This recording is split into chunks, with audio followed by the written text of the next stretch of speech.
dua kali berturut-turut kalah dari Cina dan Jepang. Bahkan dalam pertandingan melawan Jepang pada 3 hari lalu, 15 November 2024, kita dipermalukan dengan skor telak 0-4. Salah satunya adalah gol bunuh diri ya oleh Justin Hubner. Jadi ini yang akan kita bahas, bagaimana peluang kita di separuh musim kompetisi yang kedua ya, yang akan menggenapi seluruh pertandingan dan sudah pasti akan menentukan siapa yang akan menjadi wakil grup C menuju Piala Dunia yang langsung ataupun nanti ikut di babak keempat. Seperti biasa sudah hadir Bung Yesayas Oktavianus, wartawan olahraga harian Kompas yang pernah juga bersaing untuk menjadi ketua umum PSSI dan sekarang aktif di YouTube channel, punya podcast sendiri yang dikasih nama Ray Soccer TV, dan seringkali di Ray Soccer TV ini banyak isu-isu menarik, bahkan sepertinya Bung Yes akan mengeluarkan isu terbaru mungkin ya, apakah pecat STY atau ganti ketua umum PSSI. Kita tunggu aja hasilnya. Yang pasti hari ini kita akan mendapatkan satu sudut pandang dari Bung Yes mengenai perjalanan Indonesia dalam 5 pertandingan sebelumnya, dan nanti besok malam pada hari Selasa 15 November 2024 kick off pukul 7 malam di Stadion Utama GBK Senayan Jakarta, stadion kebanggaan kita. Kita akan bertemu kembali dengan Arab Saudi. Silakan Bung, mungkin Bung bisa cerita dulu tentang hasil yang cukup sangat tidak memuaskan ya, apalagi kita berada di juru kunci sekarang. Silakan Bung Yes.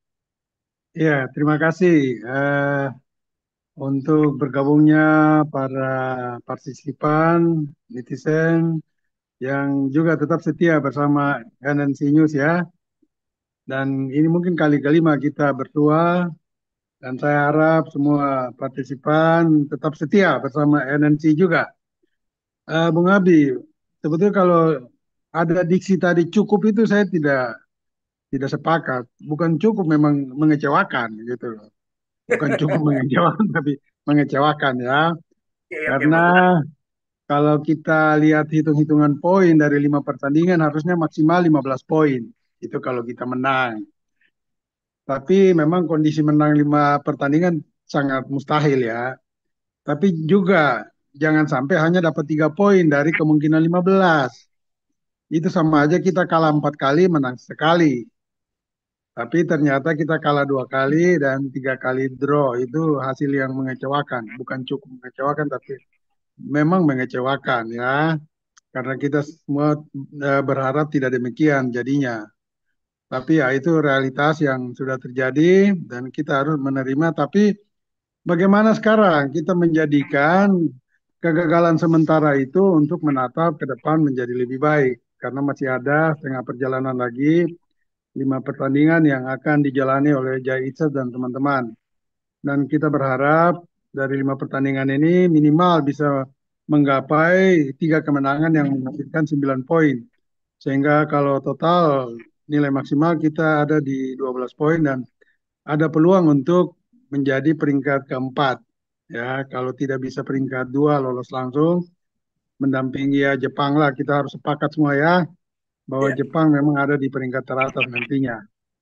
Nah, berbicara tentang melawan Arab Saudi nanti, ya tentu kita semua harus memberikan dukungan dan support penuh ya bagi tim kita. Lupakan kekalahan dari Jepang kemarin, karena saya sendiri juga sebelum melawan Jepang sudah beberapa kali menyampaikan di media sosial maupun mainstream bahwa jangan berharap kita bisa ambil poin dari 2 pertemuan dengan Jepang. Zero poin di sana. Tidak ada poin bagi kita dalam 2 pertemuan melawan Jepang. Hanya kalaupun kalah jangan sampai seperti kemarin dengan selisih 4 gol. Ya, itu terlalu mencolok. Tapi menegaskan dan memperlihatkan bahwa jangan-jangan tim kita memang tidak pantas ada di putaran ketiga saat ini karena kualitasnya sangat jauh. Jangan sampai ada timbul kesan gitu dengan penilaian kebobolan 4 gol dari Jepang itu. Juga kalau kalah pun kita kalah dengan terhormat lah. Artinya bermain memberikan yang terbaik. Semua kemampuan dari individu maupun tim itu dikeluarkan melawan Jepang kemarin dan kita kalah. Itu kalah terhormat. Tapi kalau kemarin kalah dengan permainan begitu, saya kira itu mengecewakan ya. Sangat mengecewakan karena kita punya pemain-pemain yang berkualitas karena mereka kebanyakan berlaga di kompetisi antar klub Eropa. Sehingga kalau bermain dengan pola demikian, dengan ya, secara teknis sangat tidak mumpuni kemarin itu. Ya, tidak ada perlawanan apa-apa bagi Jepang. Bahkan kita main di kandang sendiri, itu kekalahan yang memalukan, misalnya dengan permainan yang buruk. Kalau boleh saya katakan itu. Dan walaupun banyak netizen yang masih mengagung-agungkan, ya mungkin dalam tanda kutip mendewakan Sintayong, tapi saya kira marilah kita lihat realitas yang ada, lupakan itu dukungan yang membabi buta kepada pelatih. Saya juga pernah sepakat bahwa STN salah satu pelatih terbaik kok. Tetapi dalam perjalanan melihat 5 pertandingan yang sudah dilakoni oleh tim kita, saya mulai ragu apakah STN memang berkualitas atau tidak. Karena timnas yang dipimpinnya ini ya tim senior ya. Saya nggak bicara under 23 dan under 20. Itu tidak memperlihatkan perubahan permainan dari satu ke dua, dua ke tiga, tiga ke empat, empat ke lima. Tidak ada perubahan apa-apa. Ya bermainnya itu aja, itu aja, itu aja polanya. Pergerakan pemain tanpa bola tidak benar, intercept bola dari lawan juga tidak selalu dilakukan, bahkan nol. Kita tidak lihat ada intercept-intercept dari pemain kita terhadap umpan-umpan pendek maupun panjang dari Jepang. Pengawalan terhadap lawan juga tidak ada. Nah, ini tidak boleh terjadi nantinya. Banyak kekurangan secara teknis, ya, banyak kekurangan. Kalau orang bola yang benar-benar ngerti bola dan memang pemain bola, mereka pasti sangat kecewa melihat pemain kita kemarin bermain melawan Jepang. Karena secara teknis bermain bola dengan kualitas mereka itu sangat tidak berimbang, ya, sangat tidak berimbang. Artinya pada diri pemain-pemain kita itu memang sudah melekat kualitas mereka, tetapi kualitas mereka itu tidak seimbang, tidak paralel dengan penampilan mereka kemarin. Nah, itu yang mengecewakan ya, itu yang mengecewakan. Itu kira-kira Bung Abi.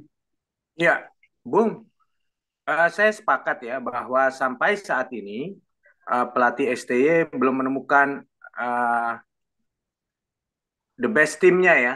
Jadi the best timnya sehingga sampai sekarang pun hanya bisa bermain dengan imbang dengan Arab, uh, Australia dan Bahrain dan kalah dari Cina dan Jepang. Kita belum melihat tim terbaik yang dimiliki oleh Sintayong. Padahal ya kita harus akui juga bahwa pemain-pemain timnas Indonesia ini cukup berkualitas dalam arti mereka yang dinaturalisasi ataupun diambil dari memanfaatkan peraturan diaspora ini kan sebetulnya juga banyak yang punya pengalaman bermain di liga-liga Eropa walaupun hanya beberapa yang main di klub yang bisa disebut sebagai klub terbaik di Eropa gitu. Artinya memang sangat disayangkan ya. Artinya sampai saat ini dari kesempatan kita bisa dapat 15 angka atau katakanlah uh, kita nggak mungkin menang lawan Jepang ya. Jadi artinya uh, berapa tuh? Tiga, sekitar 12 ya. Tapi 12. tiga angka gitu. Jadi menurut saya ini sesuatu yang sungguh mengecewakan. Bung bisa melihat nggak kenapa sih sampai saat ini Sintayong belum bisa menemukan timnas terbaik kita, padahal materi pemainnya harus diakui lebih baik ya dengan apa para pemain yang ada di dalam negeri. Ini juga nanti akan jadi perdebatan panjang. Bung, sebelumnya saya mau info sebelum Bung jawab. Ada teman saya nih dari New Zealand yang beda 6 jam gabung di NNC Live kita. Terima kasih Ya. Mas Bobi, Mas Bismo Broto yang gabung dari New Zealand yang beda waktu 6 jam, di sana udah sekitar jam 5 sore. Silakan Bung, dan juga sudah bergabung Bung Bang Hotma nih, Bang Hotma juga udah gabung. Mungkin nanti mau tanya-tanya lagi ke Bung Yes ya. Nanti mungkin kita kasih kesempatan ke teman saya, Bobby di New Zealand dan Bang Hotma yang baru bergabung. Lanjut Bung, untuk pertanyaan Bung kedua. Abi, tolong diulangi pertanyaannya singkat aja. Oke, kenapa sampai saat ini pelatih STY tidak bisa menemukan tim terbaik atau belum bisa meramu tim terbaik untuk timnas Indonesia, padahal materinya udah cukup bagus gitu loh. Ya, baik, baik, bagus. Begini, ada beberapa alasan yang mendasari itu ya. Coba kita flashback dulu, mulai dari background-nya Sintayong dan juga para pemain yang dimilikinya sekarang. Ya, kalau kita melihat latar belakang Sintayong, dia ini kan sepertinya belum pernah memegang tim di luar Korea, ya, hanya tim nasional Korea. Dan ketika dia berada dan memegang tim nasional Korea, itu semua dasar-dasar atau faktor-faktor non teknis itu dia kuasai. Misalnya yang paling vital itu adalah soal komunikasi, bahasa tentunya. Itu STY bisa lakukan apa aja terhadap pemain, pasti nyampe dan nyambung gitu loh. Kedua, dia juga mengetahui seluruh kualitas pemain-pemain yang dimilikinya, ya kualitas individu maupun cara bermain mereka, apa yang pemain ini punya kelebihan, kekurangan ada di mana. Nah, ini berbanding terbalik ketika dia ada di tim kita.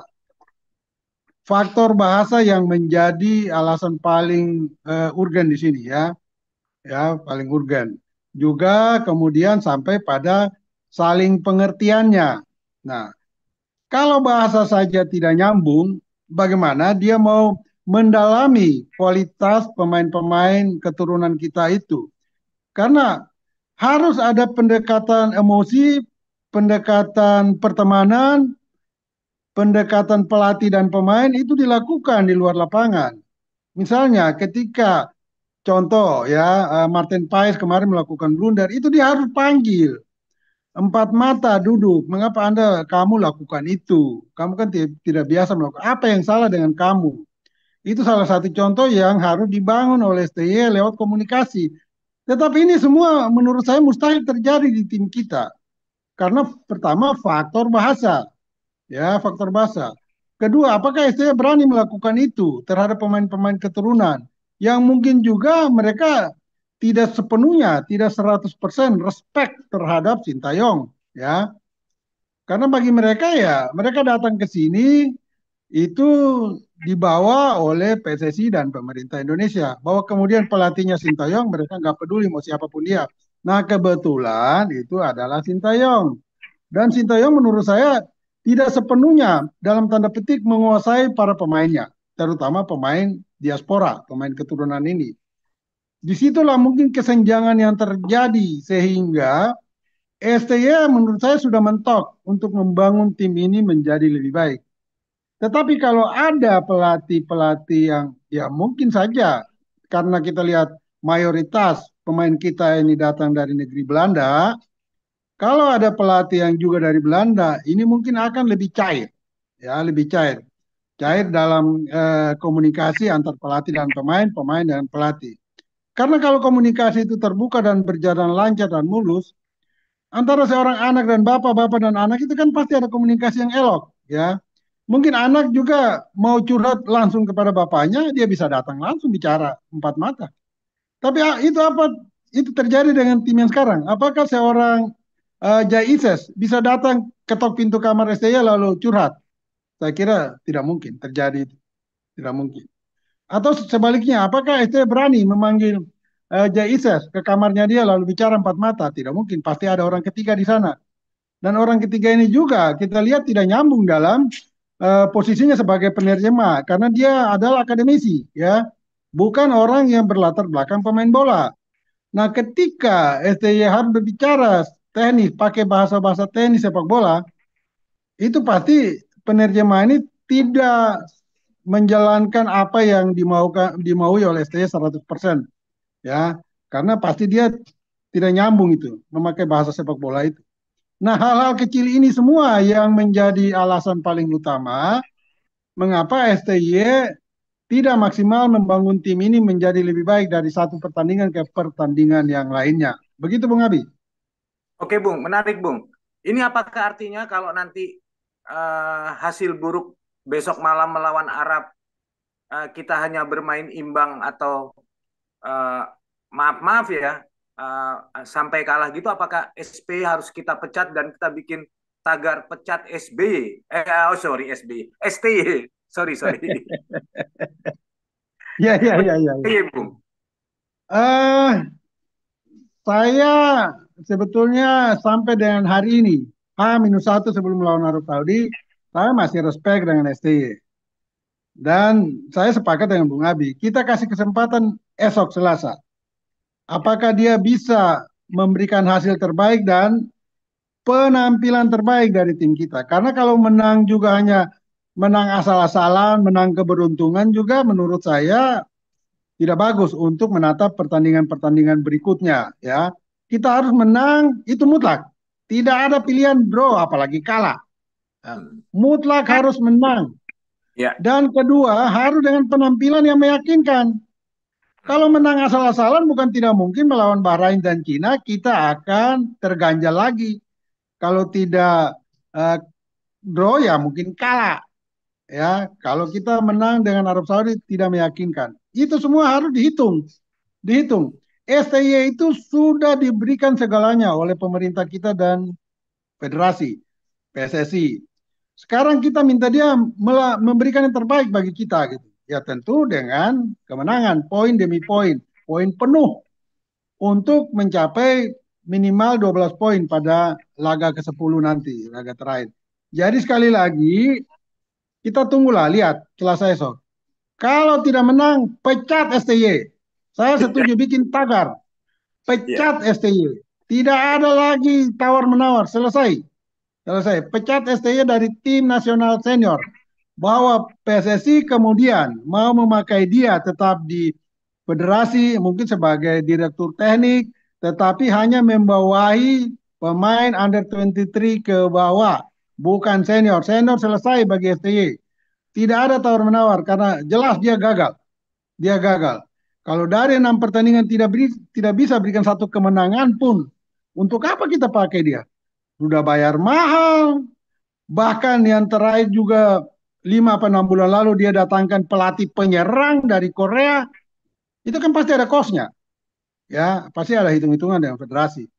Apa hasilnya? Mana itu hasilnya pelatih penyerang itu? Hah? Kita punya banyak penyerang lokal, kita punya ada penyerang diaspora, ada Ragnar, Orot Mangun, dan Rafael Strike. Apa yang sudah dia lakukan bagi penyerang kita? Masih juga mandul, paceklik gol. Ini semua fakta. Ya, ini fakta. Jadi kita harus teriakan, pecat STY kalau dia gagal membawa Indonesia mengalahkan Arab Saudi besok. Dengan sebuah penampilan ya, penampilan yang baik. Bukan penampilan asal-asalan, karena blunder Arab Saudi, ganjal pemain kita lalu dapat penalti, lalu kita menang hanya dengan 1-0. Tetapi itu pun karena ya penalti tadi, bukan penampilan yang memang wajar kita menang atas Arab Saudi. Begitu Bung, jadi sepakat, bikin tagar, pecat STY. setuju. Ya, karena kita harus melihat fakta ya bahwa kesempatan yang diberikan kepada pelatih STY ini udah di luar nalar kita ya, sangat istimewa ya. Mau pemain siapapun dikasih dan proses naturalisasi atau diaspora menjadi WNI-nya begitu cepat ya, secepat kita fotokopi di tempat fotokopi gitu. Hanya dalam waktu singkat sudah bisa dapat kewarganegaraan Indonesia gitu. Jadi saya sepakat sih kalau besok kita kalah, ya sebaiknya memang pelatih STY kita pecat. Sepaket nggak dengan ketua umumnya? Nih, Bung. Apa ganti ketua umum Apa? PSSI juga? Begini, kalau kita lihat ya kebiasaan dan memang itu yang terjadi selama ini di seluruh federasi ya di dunia ini, bicara soal tim nasional itu biasanya tanggung jawab lebih banyak ada ke pelatih, bukan ke federasi ya. Sehingga kalau tim nasional gagal bukan harus ketua federasi yang mundur, tetapi yang pertama yang dipecat atau mundur itu adalah pelatih tim nasional itu ya. Nah, Ya, mungkin imbauan kepada Pak Erik juga, mungkin Pak Erik harus mengurangi one man show, mengambil alih semua tanggung jawab, ya. Karena sadar atau tidak, misalnya Pak Erik harus berbicara di kamar ganti usai pertandingan atau sebelum pertandingan, sebetulnya itu ditiadakan atau dikurangi. Karena ketika ada di kamar ganti itu domainnya pelatih, bukan ketua umum federasi. Biarlah itu pelatih yang berbicara dengan pemain.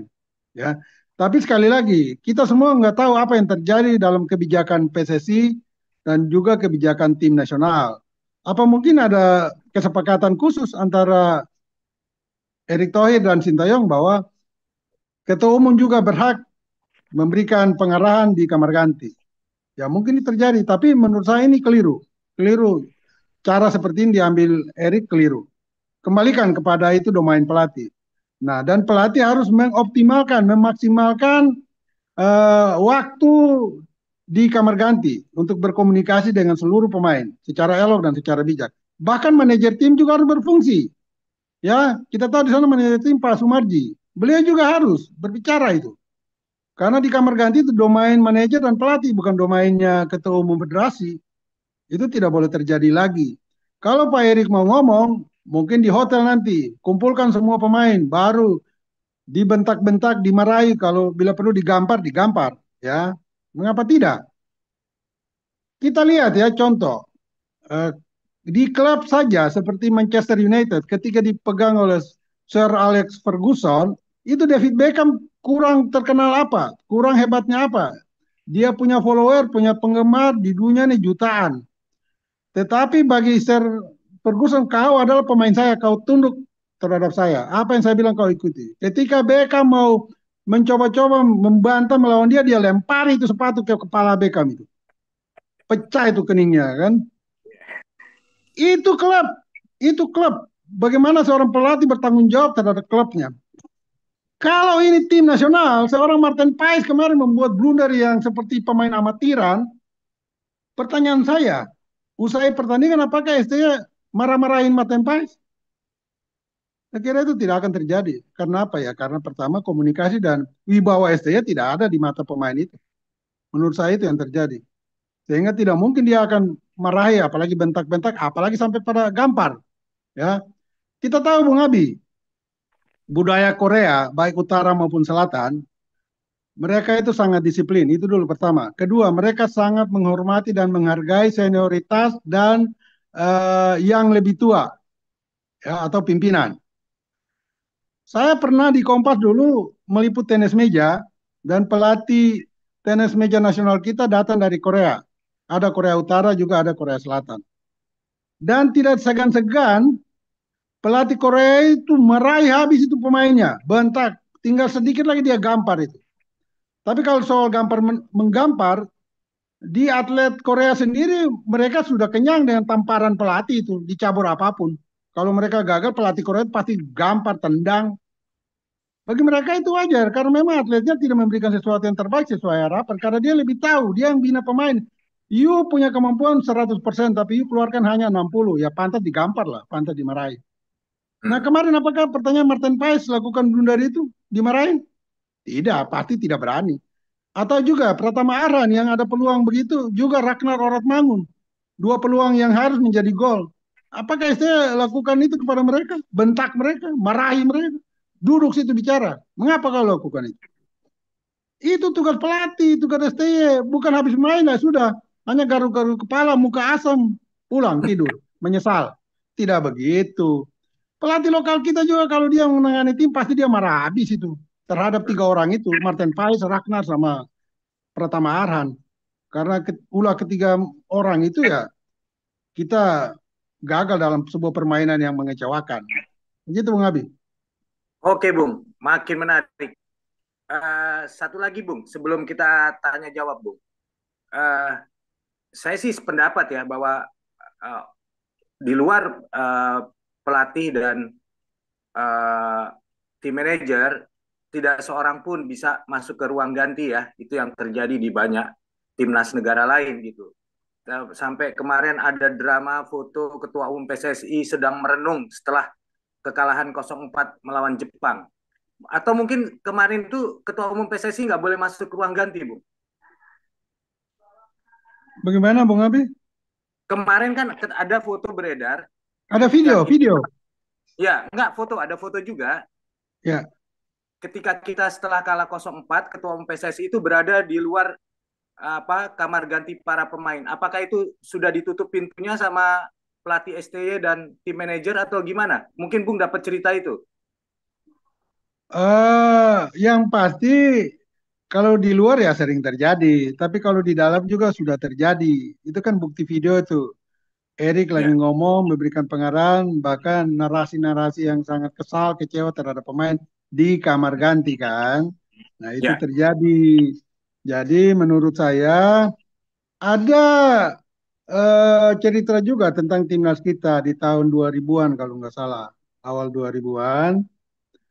Waktu itu PSSI masih dipegang oleh Pak Agung Gumelar ya. Dan ketika timnas kita itu kalau nggak salah di Piala Asia di Lebanon ya, di Beirut, Lebanon tahun 2000 ya.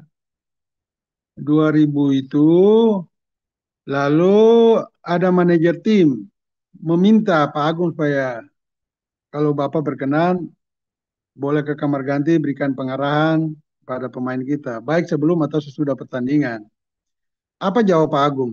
Oh kalau itu bukan domain saya, itu domain pelatih dan manajer tim. Silakan kalian lakukan saja di kamar ganti. Saya tidak perlu ke sana karena itu bukan domain ketua umum PSSI.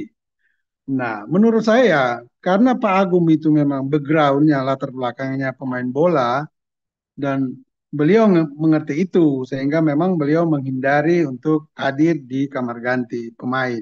Itu kira-kira. Nah, itu yang tadi saya bilang. Ini sedikit koreksi buat Pak Erik ya.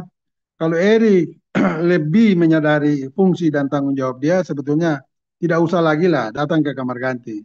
Lepas kepada manajer Pak Sumarji dan juga Sintayong untuk berbicara dengan pemain.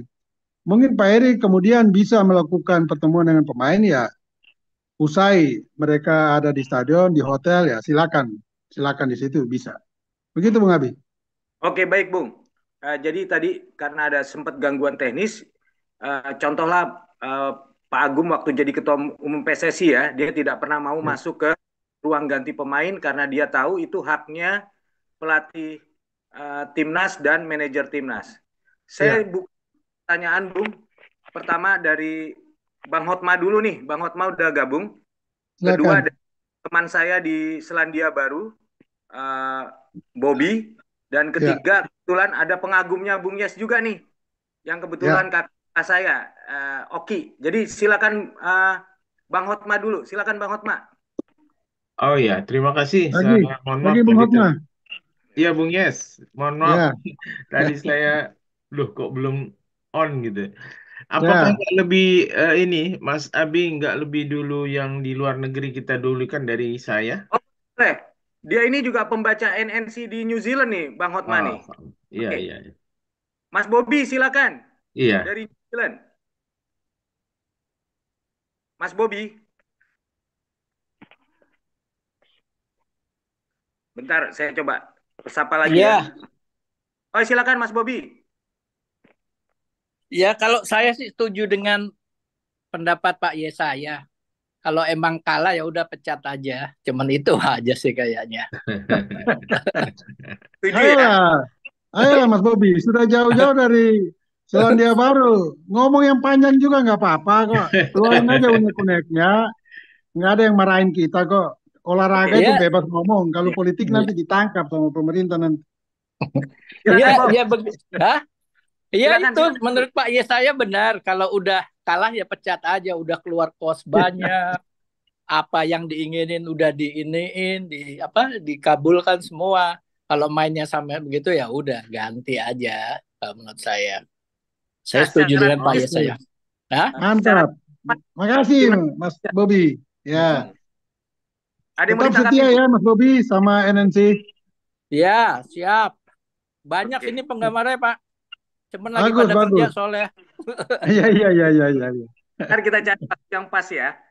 Oke, Ya, kedua boleh nggak ke penggemarnya Bung Yes juga nih seperti Bang Bang Hotma.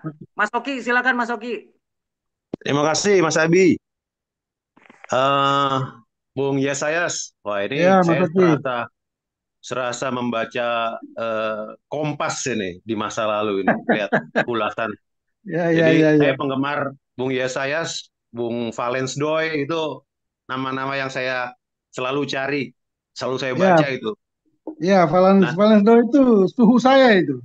oh, beliau beliau sudah berpulang ya, Ya, Om sudah Yesa? lama, udah 15 tahun lalu kali. Apa 20 tahun Oh, lalu. itu apa Ya. wartawan-wartawan olahraga yang menurut saya pantas jadi panutan itu. Ah, dia yang paling top itu, Valens paling top dia.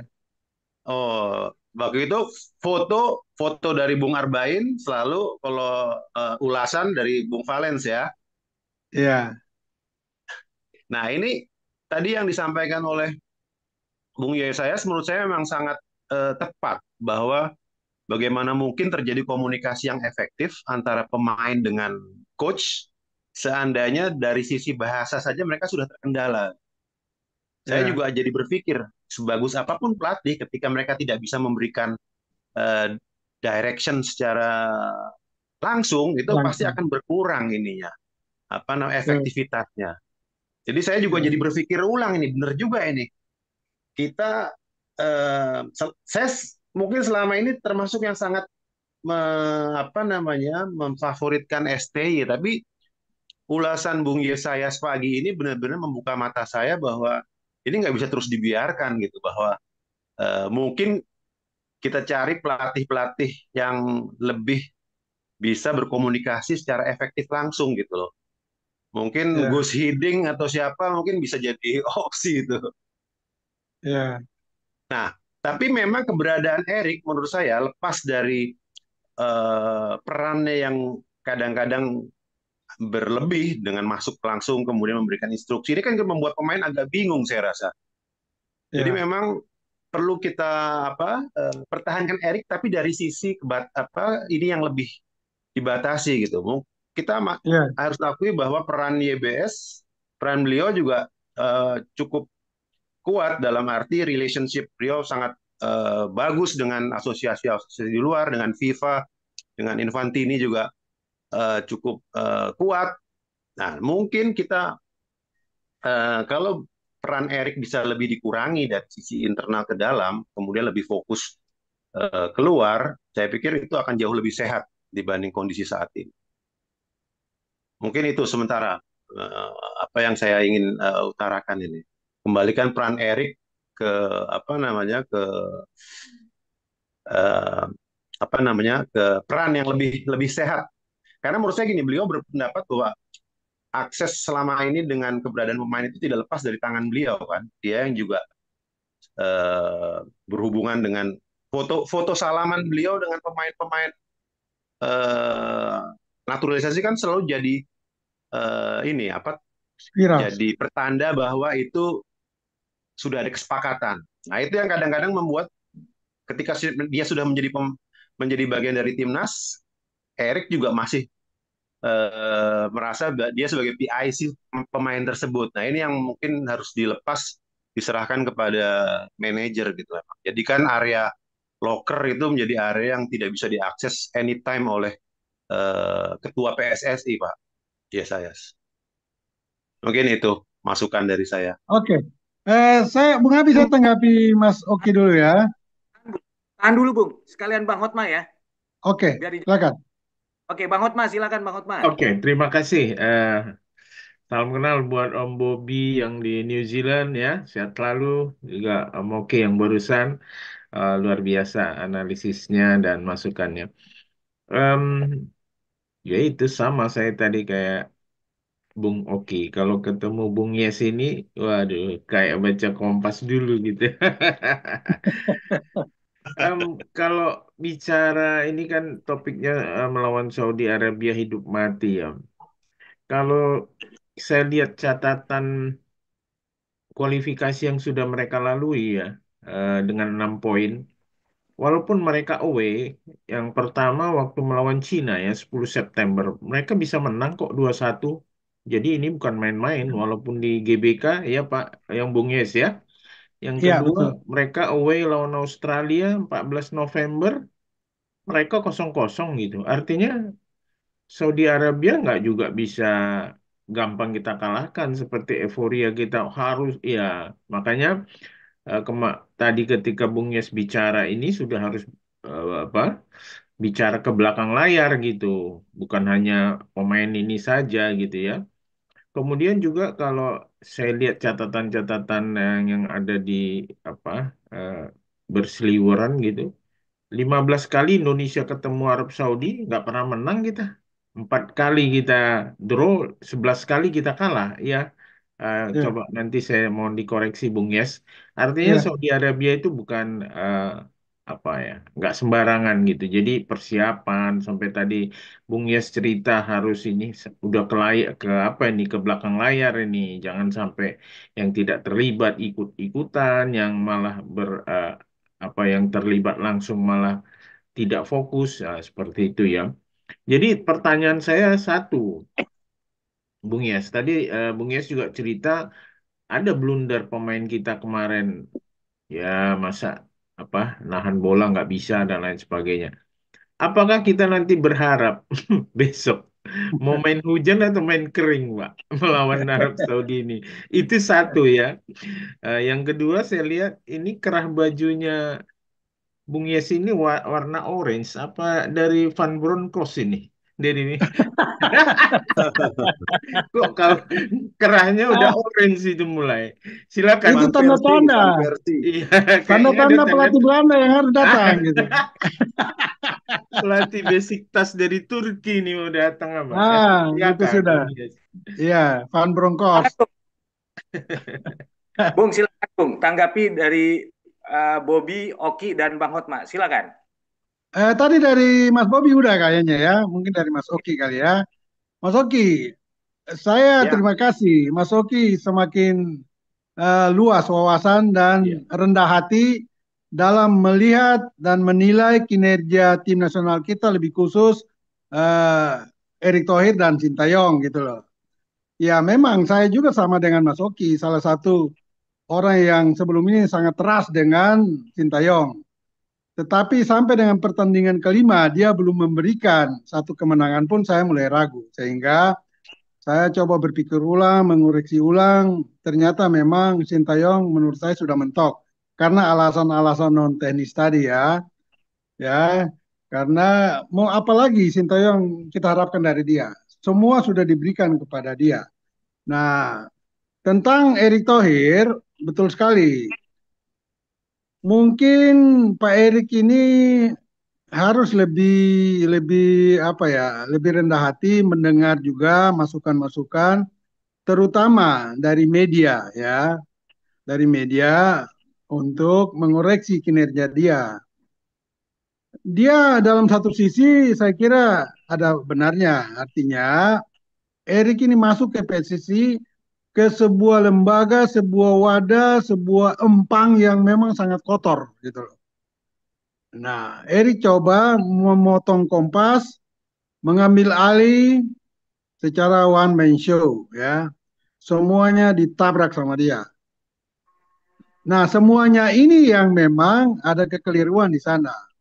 Harusnya juga ada batas-batasannya. Misalnya kalau dari organisasi, saya sepakat, Pak Erik harus cuci-cuci bersih. Semua itu piring lama itu kotor semua itu. Semua kotor, lantai-lantai itu semua kotor itu. Jadi harus dicuci sama Pak Erik. Tetapi kalau ke tim nasional, ada batasannya. Ada batasannya. Nah, batasan yang sudah kita bicarakan tadi. Jangan terlalu jauh mengintervensi tim nasional itu. Ya, karena itu nanti bisa menjadi buah si malakama bagi Pak Erik nanti. Kalau tim ini gagal, nanti orang menyatukan Pak Erik dan Sintayong sebagai orang-orang yang gagal. Ya, padahal tidak. Kalau bicara tim nasional itu yang lebih dulu bertanggung jawab itu pelatih dan manajer, bukan ketua federasi. Tetapi kalau Pak Erik sudah melibatkan diri terlalu jauh dalam tim ini, bisa-bisa nanti Pak Erik juga dianggap sebagai biang kerok kegagalan tim nasional. Nah, ini tidak boleh terjadi. Ini tidak boleh terjadi, ya. Jadi harus dibatasi. Gerak langkah Pak Erick harus dibatasi. Kalau ya yang saya katakan tadi, kalau mau marahi jangan di kamar ganti. Di luar aja, di hotel kayak di mana, restoran di situ. Ajak makan rame-rame sambil karaoke, habis itu marahin semuanya gitu. Kan bisa saja itu. Ya, Itu dari saya dan terima kasih Mas Oki sudah mulai menyadari Siap. bahwa STY ini memang sudah saatnya tidak bisa dipercaya lagi. Nah, banyak netizen kayak seperti kemarin di stadion lawan Jepang. Sudah kalah 4-0, masih banyak supporter yang mengagung-agungkan STY. Saya berpikir ini apa yang salah ya dengan supporter kita ini? Kok orang sudah gagal masih juga didukung-dukung, disupport? Ini ada yang salah ini dengan apakah mungkin mayoritas dari pendukung STY ini milenial yang tidak mengerti proses pembangunan tim nasional, proses yang terjadi di federasi kita, sehingga mereka ya seperti kacamata kuda aja, ngelihat lurus ke depan, nggak mau lihat kiri kanan, ada yang salah, nggak peduli. Nah ini konyol jadinya, ini tidak boleh. Saya berharap adik-adik kita, anak-anak kita yang milenial ini juga jangan memakai kacamata kuda untuk melihat persoalan sepak bola yang begitu rumit, ya, sangat rumit. Jadi jangan menyederhanakan, tidak begitu. STY sudah gagal, tidak perlu lagi kita dukung-dukung dia gitu loh. Kalau memang apalagi besok kalah ya dari Arab Saudi. Itu dari saya untuk Mas Oki. Kemudian untuk Bung Otma, ini menarik memang tentang Arab Saudi ini. Ketika kita menahan Arab Saudi, langsung Federasi Arab Saudi mulai menilai kinerja Roberto Mancini, ya, sehingga ada perubahan di sana. Juga kemudian Arab Saudi bisa mengalahkan Cina di kandang Cina. Dan Arab Saudi ini memang secara head to head dengan kita susah sekali kita mengalahkan mereka. Bahkan belum pernah dari sekian pertemuan itu. 7 pertemuan terakhir bahkan kita hanya 2 kali draw termasuk kemarin dan 5 kali kalah. Jadi ketika kita menahan Arab Saudi itu sebuah prestasi. Tapi jangan juga lalu menganggap kita sudah lebih hebat dari Arab Saudi. Belum tentu. Karena tanggal 14 November kemarin mereka juga nyaris mengalahkan Australia di Australia. kandang Australia. Ada 1 gol dari Arab Saudi di menit-menit terakhir tapi dianulir ya. Iya, Itu iya. debatable itu. Debatable apa itu gol sah atau offside. Tapi yang pasti Arab Saudi sudah mengumpulkan 6 poin dari 5 pertandingan sementara Indonesia hanya 3 poin. Dan secara head to head kita belum pernah menang dari Arab Saudi. Dan itu harus diperhatikan betul. Jangan sampai kita menganggap Arab Saudi adalah tim kaleng-kaleng yang membuat kita lalu over confidence dan pada hari Selasa esok kita bermain seadanya dan mendadak dalam 10 menit awal Arab Saudi yang duluan cetak gol. Nah ini celaka. Celaka aja kalau sudah cetak gol. Ini jangan sampai terjadi. Nah untuk itu yang tadi saya katakan di awal, STY harus melakukan sesuatu yang luar biasa, yang revolusioner terhadap tim kita. Sehingga ketika menghadapi Arab Saudi besok memang betul-betul STY memperlihatkan kualitasnya lewat tim kita. Kalau tidak ada perubahan permainan apapun dari tim kita, ya sudah pantas kita sepakat bikin tagar STY out. Ya, ada contoh-contoh secara teknis yang menurut saya itu juga karena peran STY. Misalnya kemarin gol gol pertama yang akhirnya terjadi bunuh diri ya, dan juga gol kedua itu semua dari sektor kanan pertahanan kita atau dari sayap kiri Jepang. Ya, di sektor pertahanan kita itu ada Rizky Ridho dan Kevin Dix Bakar Besi. Ya, bayangkan seorang Kevin Dix yang brandnya sudah begitu terkenal main di FC Copenhagen Denmark dan baru datang beberapa hari, secara chemistry juga belum cocok, belum menyatu dengan pemain kita, langsung dimainkan. Begitu percaya. STY hanya melihat brandnya, wah ini pemain top, harus dimainkan segera. Apa yang terjadi? Dari posisi Kevin Dix itulah Jepang mengawali 2 golnya. Ada yang menyadari itu enggak? Harusnya STY tahu. Itu titik lemah kita kemarin sehingga Jepang bisa mendapat 2 gol dari serangan yang menusuk sektor pertahanan kita. Di situ kan ada 5 belakang yang secara fleksibel bisa menjadi 5-3-2 ya atau 5-4-1 atau juga 3-5-2. Nah, kalau dalam posisi 3 itu berarti Rizky Ridho di kanan, Jaiser di tengah, Calvin Perdong di kiri.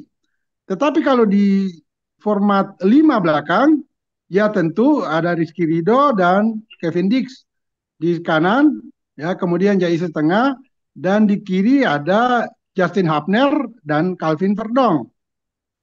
Jadi sekali lagi ini harus betul-betul disadari dan dikoreksi dan diperbaiki untuk timnas kita melawan Arab Saudi. Jangan sampai mengulangi kesalahan-kesalahan yang elementer itu.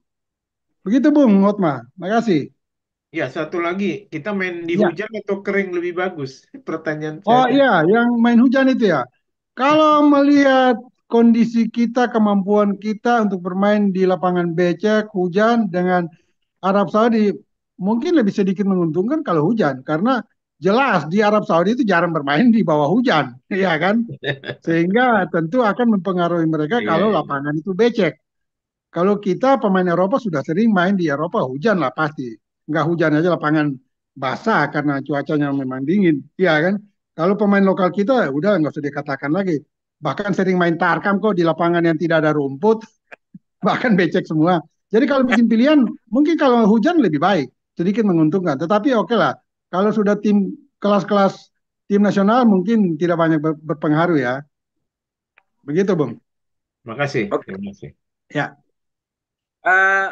sesi kedua nih Bung, dan nanti mungkin hanya terima 1-2 pertanyaan ya. Bung, Ya. tolong menurut Bung prediksi analisa pertandingan Bung. Ya. Indonesia lawan Arab Saudi besok. Iya, kalau kita begini, kita harus golnya adalah menang. Nah, untuk menang harus menampilkan permainan menyerang dan jangan memperlihatkan penampilan seperti melawan Jepang. Bahkan di 20 menit pertama kita under pressure betul. Nah, itu tidak boleh terjadi.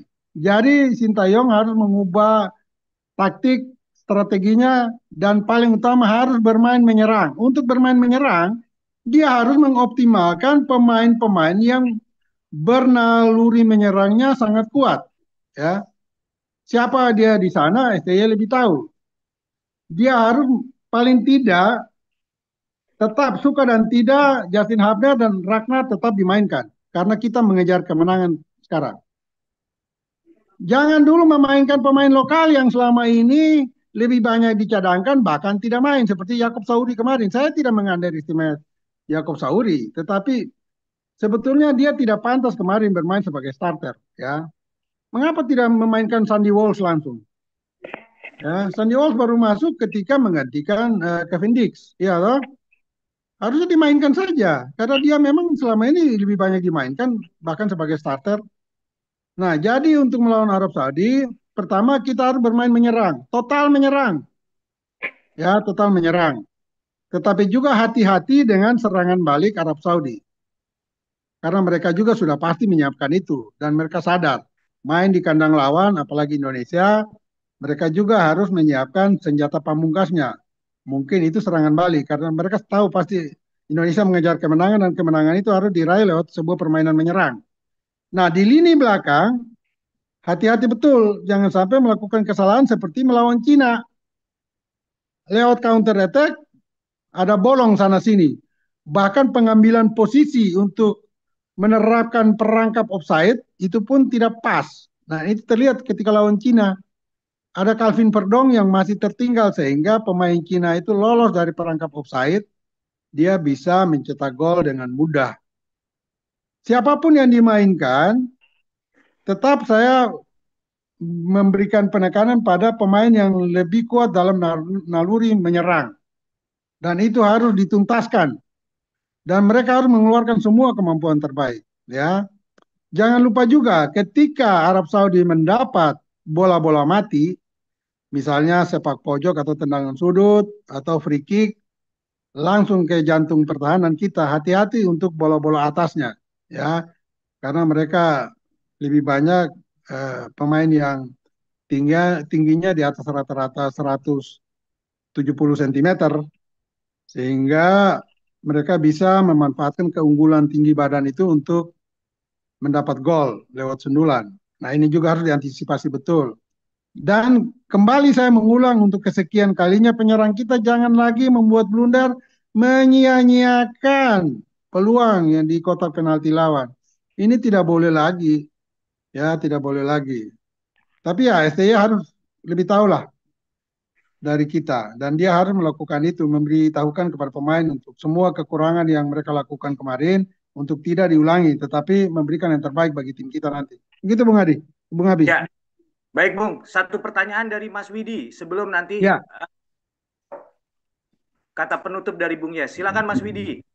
Ya, baik Bung Yes. Ini ada pertanyaan soal Eliano Randle yang kemarin tidak dimainkan. ya.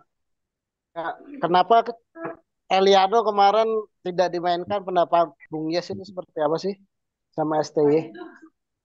Iya, Bung pertanyaan sebentar, bagus itu. Bung sebentar Bung. Ini Ya, pertanyaannya Mbak Sulha kayaknya ini, Mbak Amoy ini pertanyaannya. Iya, beliau nitip karena lagi di Kementerian Koperasi. ya, salam buat Mbak Amoy. Walaupun lagi kerja sampingan, tapi bola tetap menjadi prioritas. Ya, Ya, silakan Bung. Kenapa oke. Eliano nggak kan? Nah, ada dua pemain, Ivar Jenner, tapi Ivar Jenner memang akumulasi kartu ya, sehingga dia nggak dimainkan lawan Jepang. Tetapi pertanyaan ada pada Eliano Reinders. Eliano Reinders ini adik kandung dari pemain yang sekarang memperkuat AC Milan, yaitu Tijani Reinders ya. Ini kakak beradik kandung. Dan Eliano ini sempat saya dengar dia sudah divonis oleh STY bahwa tidak layak untuk memperkuat tim nasional. Saya nggak tahu itu narasi yang keluar dari mulut STY atau memang sengaja orang membuat hoax tentang STY. Tapi kalau itu pun benar, ini sangat konyol, ya, sangat konyol bahwa STY bisa mengeluarkan narasi seperti itu, bahwa Eliano tidak layak untuk ada di tim nasional. Mengapa sampai bisa keluar omongan itu? Ini sekali lagi kalau benar. Setahu saya, pemain-pemain diaspora, pemain-pemain keturunan itu bisa mendapat paspor hijau, itu semua karena permohonan dan permintaan dan rujukan STY. Baru PSSI menjalankan administrasinya. Semua pemain itu dipilih oleh STY, baru PSSI yang mengurus administrasinya. Jadi kalau ada keluar narasi seperti itu, menurut saya ini sangat konyol. Semoga itu tidak benar. Nah, kalau Eliano Reinders tidak dimainkan, juga ada isu bahwa dia tidak dilepas oleh klubnya Liga 1 Eredivisie Belanda, yaitu PEC Zwolle. Atau ada yang juga bilang dia cedera. Tapi ya itulah, karena keterbukaan dari PSSI, tidak ada transparansi, lebih khusus tim nasional, makanya isu-isu seperti ini sering kita semua ada dalam zona abu-abu. Tidak mengetahui persis jawabannya seperti apa. Mengapa Eliano Reinders tidak dimainkan. Tapi itu ada beberapa info yang tadi saya ketengahkan itu. Ada yang sebut Pek Zwolle tidak lepas, ada yang sebut dia cedera, ada yang lebih keras lagi menyebut STY menganggap dia tidak layak ada di timnas. Semoga itu semua tidak benar dan biarlah STY nanti melakukan koreksi sendiri. Kalau memang dia tidak dimainkan juga, memang sekali lagi kembali pada pembicaraan kita di awal, memang STY sudah tidak pantas ada di tim nasional kita. Begitu Bung Abi. Ya, Bung, tak terasa udah hampir di ujung obrolan santai kita. Bahkan udah Ya, kelewat sholat zuhurnya.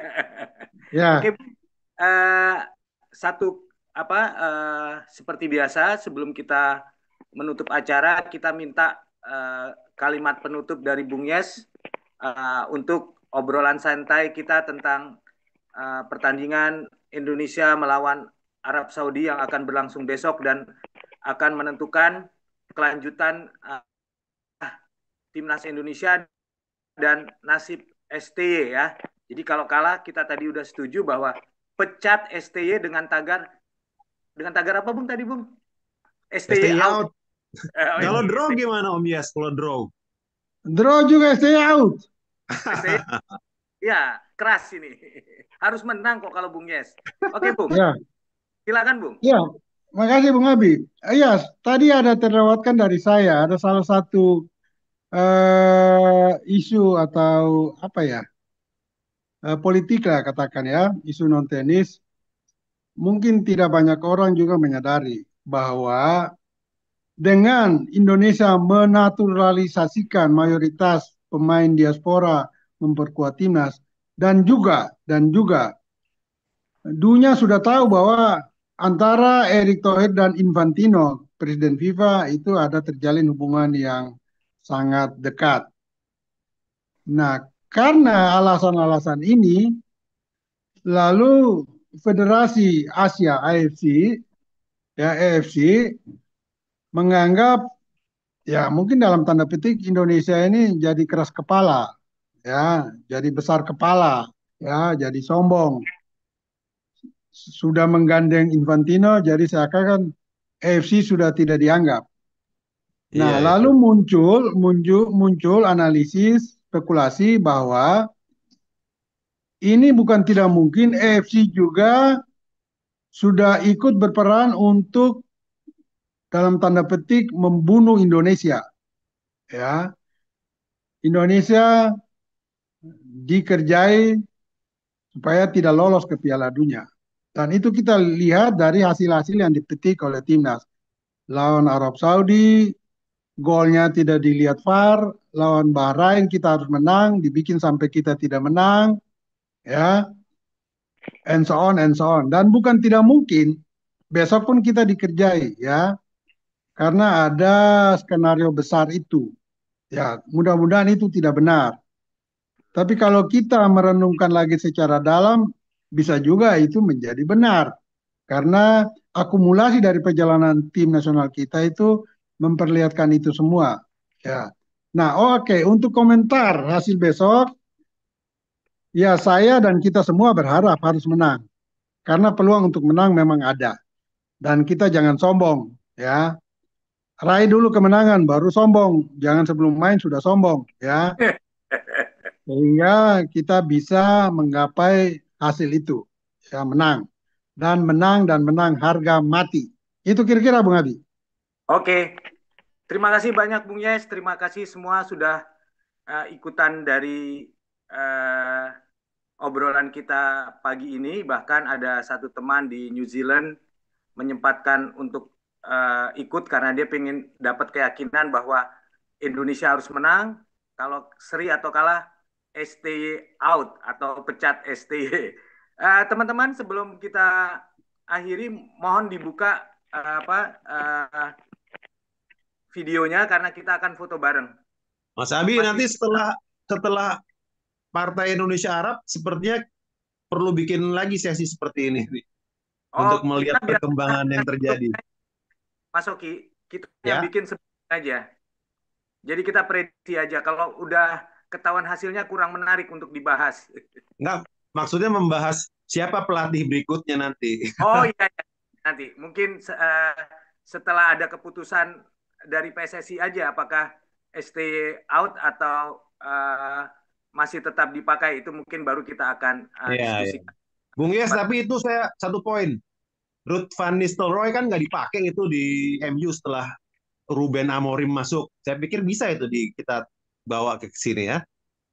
Oh Biar Bung iya, iya. akan melobi-lobi. Ada beberapa pilihan memang. Ada beberapa alternatif. Ada 3 atau 4. Sudah ada di memori saya. Tinggal nanti dikeluarkan aja itu nanti. Wah, itu dia. Kita tunggu itu. Iya, Bung, saya ikut ke Belanda, Bung. ya. Saya ikut ke Belanda kalau ketemu Van Nistelrooy atau Gus Hiding. Jangan kita berdua. Semuanya ini official Ah, NNC itu. kita bawa semua. Bahkan saya terpikir mungkin Nah, perlu bikin nobar ini, nah Mas tugas Abi. Mas Abi itu. Cari Oke, itu. oke, Cari promotornya. Atau oke, mungkin Bung Hotma kali mau jadi promotor. Kita jalan rame-rame ke sana. Iya, oke, itu menarik itu. oke. Mas Bobi mau Ya. ikutan ke Belanda juga tuh, Bung. Ikut Karena semua. dia Bawa udah saja. pernah ngerasain kejunya Belanda. Kalau keju New Iya, Zealand dia udah tiap hari makan itu. iya betul. Oke, teman-teman, waktu kita sudah eh, cukup, sudah selesai tepat jam 12. Sekali lagi terima kasih buat Bung Yes yang selalu setia dan selalu meringankan waktu untuk ngobrol santai dengan NNC Live. Terima kasih Bang Hotma. Ya, terima kasih juga buat teman saya di New Zealand, Bobby dan Mas Oki, dan semua yang tidak dapat sebutkan satu persatu lagi. Terima kasih juga buat Mas Widi yang selalu mengingatkan saya untuk ngobrol dengan Bung Yes. Oke, sampai ketemu lagi semua. Assalamualaikum warahmatullahi wabarakatuh. Waalaikumsalam. Terima kasih semuanya. Sama-sama. Mas Bobi. Terima kasih. Terima kasih Bung Yes, Bung Oki. Terima kasih Bung Yes. Buat semua Mas Abi dan lain-lain semua. Ya, Moi, makasih semuanya. Ya, maaf ya nggak on cam. Lagi nyetir. Menang, ya. Besok menang ya. Amin. Kita berdoa. Amin, amin. Bung Hotman nanti jadi sponsor ke Belanda nanti. Iya. Amin. Ini banyak tiket-tiket makasih ya Bung murah ini Hotman. sebenarnya. Ya, terima kasih Bung Yes. Terima kasih Kita ngobrol semuanya. ya. Makasih. Sampai ketemu. Ya, sampai ketemu. Selamat siang. Ya, Mas Abi.